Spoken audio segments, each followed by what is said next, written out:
پیغمبر خپل اصحاب سره ملګرو سره یوې صحرا باندې راغللو. ملګرو ته د دعا څه دغې صحرا کې لرګي ولټوي، وچ لرګي کچې ته یې راټولې کړې.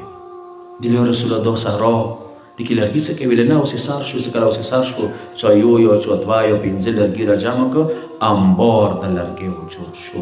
پیغمبر کریم د ورته کا څه اوس دغو لرګیو ته اور واچوه.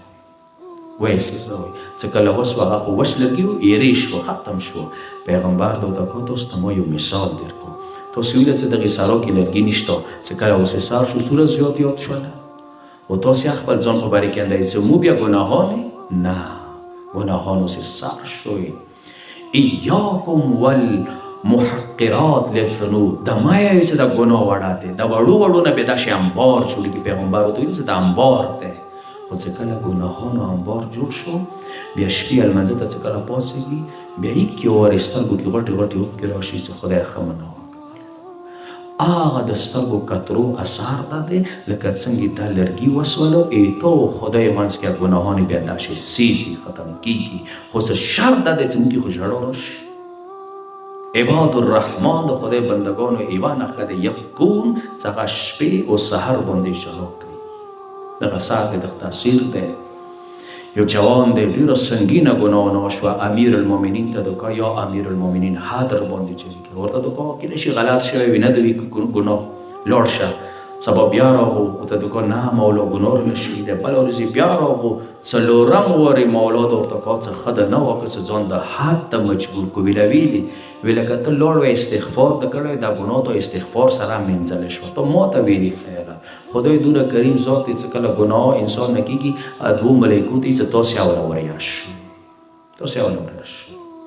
یعنې صرف ما سره خبرې وکړي، هغه شپې تیارو کې وکړي. مو عیسیانو والا مذهب نه دی، څل د عیسیانو کې چې ګناه وکړي ګرجې ته به ځي، بیا به کلیسا کې کوم راهب دی، پاپ دی، هغه ته به خپلې ګناهانې ښیي، بیا هغه ته چې معاف مو کړلې. د مو مذهب کې ذلت نشته دی. هر څه د ګناه غټه ویلي نه چاته یا ما خپل خدای سره خبرې وکړه. که کومه ګناه د چاته وښیل، هغه ګناه نه دا ګناه سخته دی چې دا ګناه د ورته وښیل، ګناه به چاته نه ښیي، خپل خدای ته یې وښیه. هغه نه بعد مولا ورته وکړه چې تا درې څه دي، یا اور کې سوله دی، یا تورې سره ویل، یا غره نه غورځول.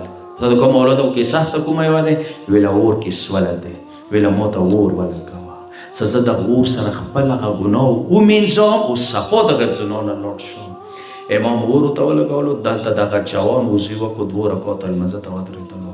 خو داسې دلسوز او کرب والا لمونځ یې وکړلو چې ژړا یې سترګو کې راغلله، رکوع حالت کې، سجدې حالت کې، قیام حالت کې، تکبیرة الاحرام حالت کې. خدایه دا حالت مو ته نصیب وګرځولی کړي چې خپلو ګناهانو نه مو ته ژړا راشي. ژړا راتلله وه چې کله السلام علیک ورحمت الله وبرکات اخیری جمله یې ویله، امیر المؤمنین یې وژړولو. ورته د کا جان اسمان ملایکې د وژړولې، اسمان ملایکې د وژړولې. خدای وبښکلې، حد نه معاف شولې، بیا ګناه ته لاړ نشي. په کار دی داسې خپلو ګناهانو ته وژړېږو. څومره لطف کرم دی د خدای د علم چې چا د معصومینو غونته سترې متره کړي. کله نن ورځې مو عرض وکړو چې کله ګناه در باندې زوروره شوه، زهرا زوی حسین یاد کړه.